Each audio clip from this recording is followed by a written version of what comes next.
You tuned into Inventive Cue on Open Studio with me, Sane, and today I have Matt from the Black Bone Collective. And Matt, how are you doing today? Good, thanks yourself. Thanks so much for having me. I'm good, thanks. So tell us more about the Black Bone Collective, when it was founded, and what it is.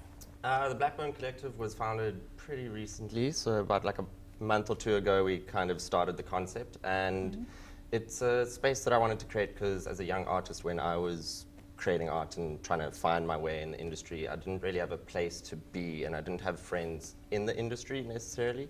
So I wanted to create a space where artists of all mediums and all kinds of things could come together, work together, and just bring back that community and collaboration, because in the artist scene it's quite, people don't like working together necessarily. It's very competitive, but I think we need to break those things down and all just work together to be successful together. Yeah, and what was your practice? So initially I studied fashion design, and I've just been a creative my whole life. So I'm in animation and video right now, more 3D animation, that kind of thing. But I just like creating anything and just making things with my hands and all that kind of stuff. Yeah, and what was the need? Like, what was the need that made you feel like a creative hub would be something that you needed as a creative? What was it exactly? It's basically artists, as an artist, you go and study your craft, right? And you never actually study how to sell yourself. And being a businessman and being an artist are two very separate things, but artists don't know how to sell themselves. And that's why they have to go into galleries, and these galleries take advantage of them and stuff like that. So I wanted to create a space where we could give these artists those business skills, in a sense, and help them sell themselves correctly at the right prices and not be taken advantage of and take massive percentages of their work and stuff like that. So it was basically like a space to help young artists that don't have the money to get out there and, you know, put their work out there, but want to just get out there and see what it's like out there. And we can hopefully push that globally, even internationally. That's how we want to take it. Okay, so can you just give the viewer an explanation of what a creative hub entails? So I've created this Black Bone Collective it's quite a confusing little creative hub. It's a bit of everything, like any sort of creative craft. We've got tattoo artists, like barbers, anywhere from like blacksmiths to jewelers, all sorts of interesting forgotten crafts. So I wanted to just make a space where everyone could come and collaborate, and a fashion designer could work with the jeweler, and they can create something together. Like, I wanted to break down those boundaries and get everyone talking together and creating cool stuff, because like collaboration and that kind of stuff really just helps you grow and learn. Perspective. And seeing what's out there and working with other fellow artists, and when you need some help, to like lean on someone else, be like, hey, I've never done something like this, can you help me out with it, or do you know someone who does this? Or so I just wanted to make a space where everyone could talk around those points and just, you know, network in a sense. And in South Africa, where would you say we stand when it comes to innovation hubs? Like, where do you think we are, and what do you, with Black Bone Collective, what do you plan to do in changing where we stand, if it needs any changing? So the whole thing with me is, as an artist, you don't have money. Like, it's a struggle. You're a struggling artist. It's always a struggle. So when you have to pay like monthly fees and all of these things to be in these creative hubs, I feel like that kind of defeats the purpose, because you don't have money to pay your own rent. Now you have to pay rent somewhere else, you know? So I wanted to make that where we don't charge you to be in the space or anything like that. Yeah, we don't, you know, we want to fill up the space, because at the end of the day, you know, like, we don't want to charge you rent and stuff like that, unless you have a spot there, like a tattoo artist does pay rent. But for an artist displaying art or fashion or any of that stuff, we don't charge you per month. We only take a small percentage, obviously, for the sales. Just for basically to keep the shop up and running, to like keep the coffee and Wi-Fi going type of thing. And also in that way, just work together, like, with everyone, and make I'd kind of want to help every artist out there, because people either are lacking skills in like social media maybe, or this point, and then you can help them in all these little different divisions of how to be a successful aspects artist. of their business. So now, at the Black Bone Collective, so you're saying helping them out, are there people employed to specifically nurture or help and see to? Not necessarily, not employed besides myself. Oh, so it's you burning yourself out. It's just me, like, so I've like just kind of made this space, and I kind of want, for me, when my first job, my mentor was an animator, And like just having that mentorship there, just that knowledge was amazing. So like I want to invite people to come and work there and be there in the space all the time, so that when a young person needs to ask someone who's more advanced in animation, let's say, or what photography or art, anything, they can just ask the right people there. And they it know can where just to be a find shared them. space. So we don't necessarily have people working there offering that, but I wanted the space to just become that by having the artists all there. And which is a great strategy, because you know, in most cases you would really want to have a conversation with someone that's doing something that you find profound, and you're like, yo, what are the odds of me even like finding that or linking with that person? So far, would you say that you've already had like some like interaction, or you've thrown events? Or so we've just, since we've opened doors, it's been amazing to see how many artists we've had come through the door, just walking in and asking, what is this space? Like, because we haven't really put ourselves out there too much. We just made it kind of look interesting from the outside, and I think it's attracting the right people. Which is good. Which is great. I've been amazed at how many artists I've met like recently. It's amazing. Like all young people keen to just make cool stuff, still studying or freelancing or whatever. So it really has already built so many opportunities like that, and I've met so many amazing people, and we are throwing events with some other local like artists, like musicians we've got, and then we're just doing like sort of arcade nights, sort of just fun, cool, creative things to get people together. So you're saying for now it's just really you sharing your knowledge and networking everyone together. Okay. Sharing my knowledge where I can. Where you can. Because you said you've studied animation, you say? I studied fashion design, and then somehow found my way onto the animation world. And creatively I get very bored quickly, so I'd like to learn new things and new it's evolution. Exactly. You got to stay current with what's happening and what's valuable out there. And with the space, is it a co-working space or an exhibition space? It's a bit of both. So we want to create a space where people can come and work if you're a freelancer or just an artist. Like if you want to come and paint there, that's awesome. We want it to be a space where you can come and just hang out, essentially. Like, because also being a freelancer, I know that the first month you're like, this is awesome. I get to work from home, chilled, great.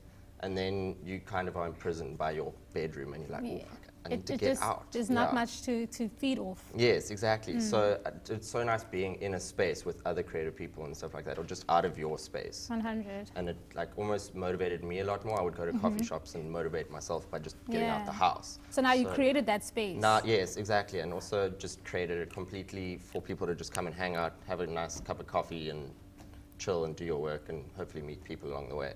Yes. Okay. So I know you guys have just been tuned into this conversation. I know it's meaty, but we will get back after the break. Stay tuned. You're back on Inventive Cue with me, Sane, and I still have here from the Black Bone Collective, Matt. It's founder, right? Yes, that's correct. Okay. And do you have anyone that you work with at I work with Rachel. She's like my right-hand lady, and she helps me get everything done during the day pretty much, because I kind of should in my days be doing my freelance work and that kind of stuff, because I've created this space, but I need to can't you work from the space? I do work from the space, but I get very distracted. I was going to say now. Easily. And it's so easy to, like, there's people walking in the doors and I want to go and help them and talk to them, but I also have deadlines on my side. Because it is your baby. Exactly. It's kind of hard to juggle both. So I often spend my time at the shop and then generally work in the evenings. So I've got Rachel on board. She helps me with pretty much everything. But otherwise it's just me and her. So at the space, is it solely like a working space? Isn't there maybe a coffee? You know, people always have this coffee shop thing going on to keep traffic. Yeah, exactly. Because if you walk in there, you feel a bit awkward. What's happening? So we've got a little coffee shop at the moment. So it's just your basic coffee shop, but it's going. We've got a cool concept for it in the future. It's going to be a lot bigger than that. And then also we've also created, instead of having because a lot of these co-working spaces you have to charge like 2,000 Rand a month for your desk type of thing or whatever. So we obviously just have coffee to offer and that kind of stuff. And then we also offer in a sense, it's for like community members that are part of the collective. We give you like a discount on coffee and stuff like that. Instead of charging you, we'd rather incentivize you to come here more often and just grab a cup of coffee for cheaper than charging you 2,000 Rand a month for a desk type of thing. So you're saying you have to be a part of the collective? Is it a membership? No, there isn't a membership. It's just like if you are create art or whatever, and we like represent you, then you're a part of the collective type of thing. You know, just we want to grow this collective of artists and amazing, interesting humans that we can find. Yeah. Yeah.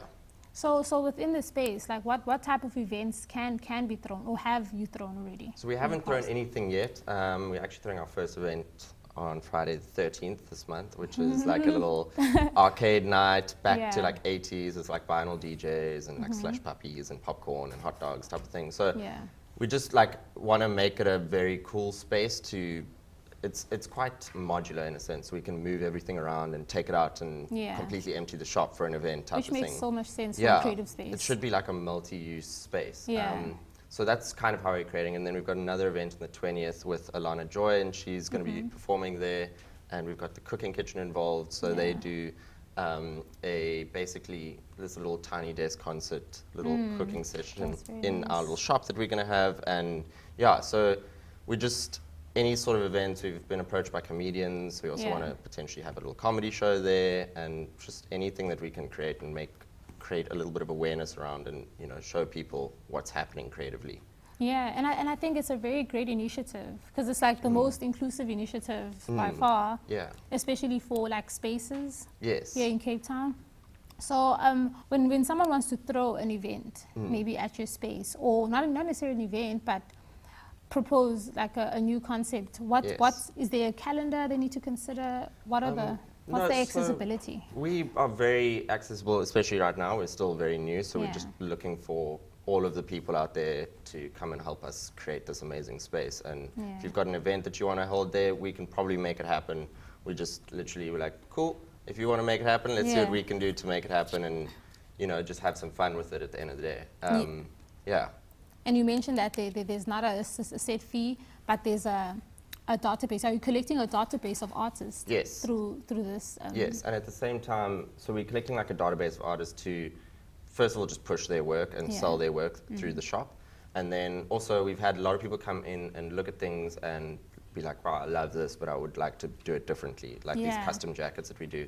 And then they don't necessarily like the jacket that it's on, so then we get in touch with the artist and we tell them like, okay, you've got a custom piece that we need to be doing for you, for this client on their jacket, and then we get them extra work through that way. So we also try and sell the artist as much as possible.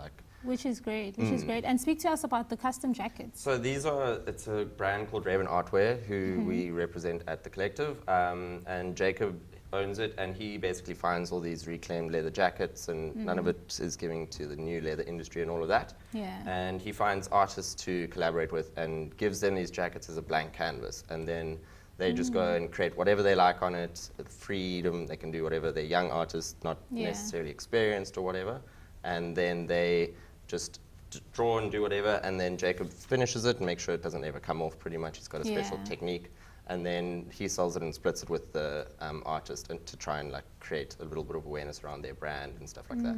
So are you thinking of those kind of collaborations, like to make it a very black, the Black Collective initiative, to always like kind of take different artists to be the link? Yes, to help artists like connect and work with each other. And I often get work where I need an artist to do something, so then like having this massive pool of people that we can all work together and just, you know, lean on each other for things is like such a great way to get work easily. Because I think it's a really good, I mean, since you started about 2 months ago, you say, that I think it's really good to have a cohesive kind of unit, you know, because it really will help make, you know, because in most cases, some other people want a link that will link them to something else. Exactly, yeah. And having that database is quite an advantage. Exactly, yeah. I want it to be a database for like everyone to be able to use and be like, if you need an illustrator, and you can find this person. And you'll be the contact person. Yeah, exactly. I'll be the contact person, but at the end, I almost want it to be like a directory, like the yellow pages. Yeah, that's what I'm saying. That's what I see already. Yeah, like that, the yellow pages of artists and, you know,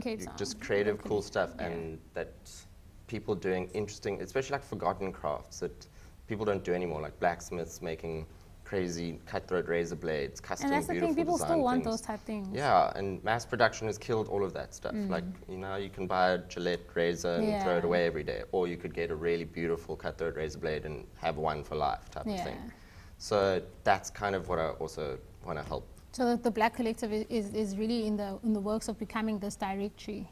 Yes, yeah. I want it to be like a directory for all the artists in the country and globally. I don't want to keep it even small. Which will be very dope, especially now that the creative economy is said to be worth 95 billion, and in most cases, most of these artists have great concepts, but the execution, it just ends somewhere. Yeah, everyone says that you don't need good equipment to do this, and yes, you don't, but having that does help a lot. And so if you've got the right people and the right equipment and people to ask and lean on, then you can make your idea come to life a lot quicker and test it and put it out there and see what happens, especially in this fast-paced world. We have to get things out there for people to see. While it's still interesting. Yes, you can't keep it for too long.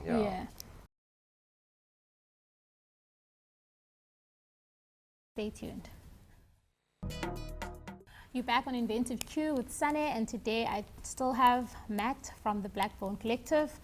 All right, Matt, like you've given us so much information about your initiative, and I feel like you're so open about it. I feel like I'm struggling to just get so much, and I'm like, what? There's no closed door. I'm trying to open, and everything is out there.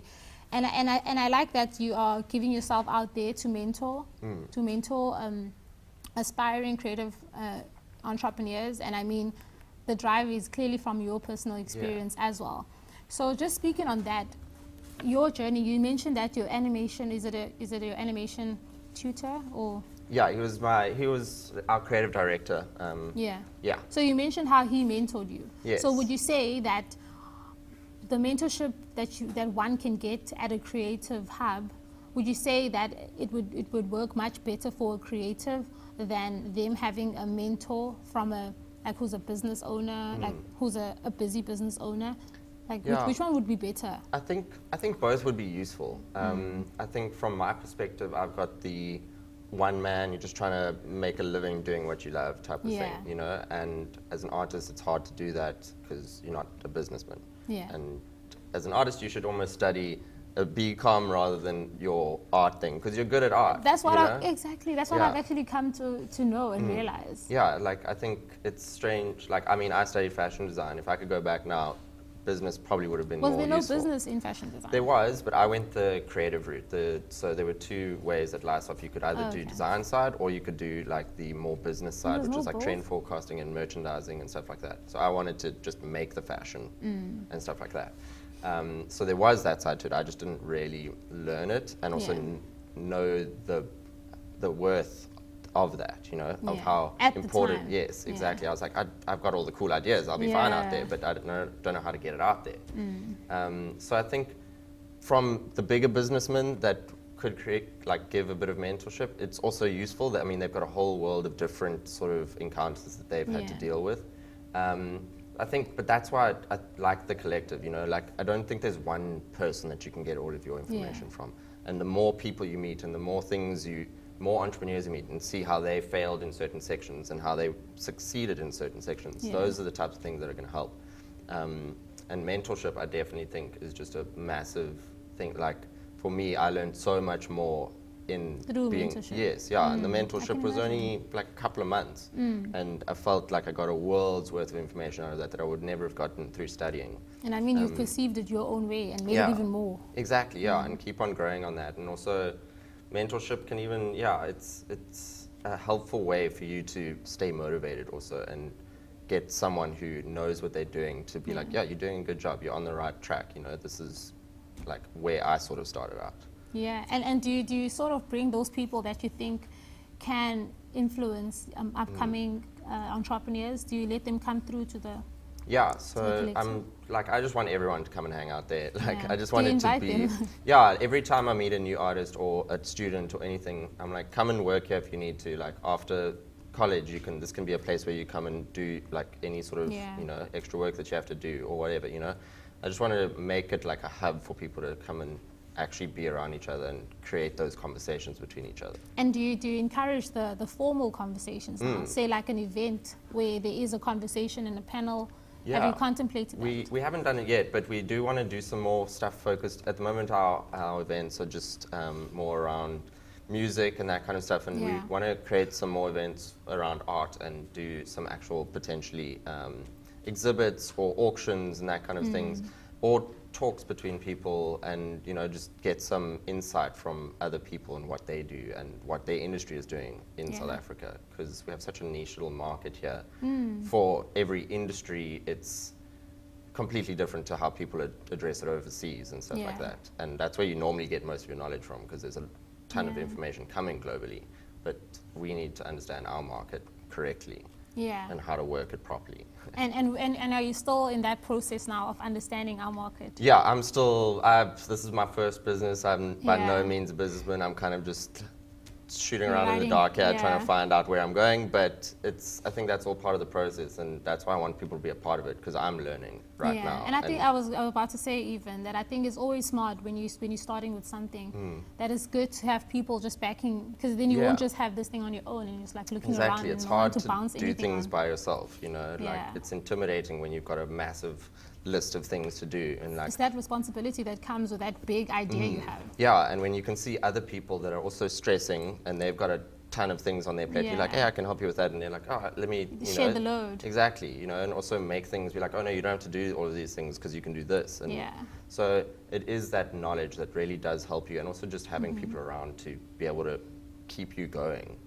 That is a hard thing as a creative, is like keeping you going is really, really difficult. About burning out. Yeah, burning out creatively and physically, like it's something that happens quite often. Yeah, and do you still feel that you need some mentorship at this moment where you are? I think I get a lot of mentorship even through like all my artists and all of the interesting things that like they have to teach me, because they are much younger than me and they are in different industries in a whole different world. So like I'm learning every day from the people that I meet and stuff like that. So I wouldn't call it mentorship in a sense that they are higher than me, but like I don't see anyone like that. I feel like we all have something to give. I was about to say, like especially with mentorship, it doesn't always have to be someone high, because you never know what you get. Exactly, we've all got interesting knowledge to share. Yeah, it's just really how people perceive information. Different insights can really, because as I could call you an entrepreneur, it's good to get perspective. Yeah. Because then your clientele is not going to be the consistently same kind of person. Yeah, exactly. So when you get that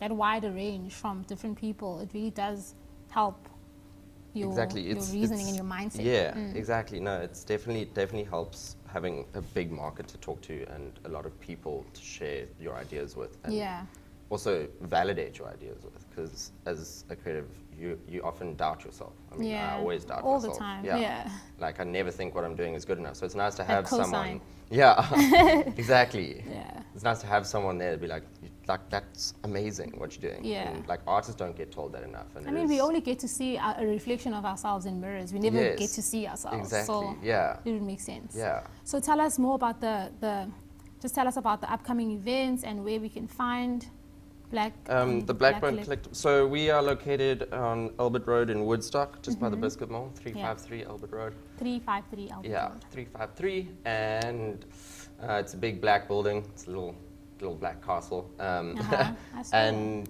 so that's where you can find us. We're open Monday to Saturday. And website? Pardon? You're still building the website? Can you find it on social media? Website we haven't got up and running yet. Social media, you can find us on Instagram and Facebook at the Blackbone Collective. Okay. And then our website's getting up and running, but there we're going to have a whole online e-commerce store that we want to sell art globally and stuff like that. That's great. That's great. So that is taking a bit of time to get up and running, but it will be on its way shortly. All right. No, thank you so much for coming on the show. It was really informative. And guys, please check out the Blackbone Collective in Woodstock. It's a really great space, and I know a lot of creative entrepreneurs are out there with their initiatives. Please come through and have a conversation with Matt. He seems like a cool guy, and he'll engage with you. So until next time,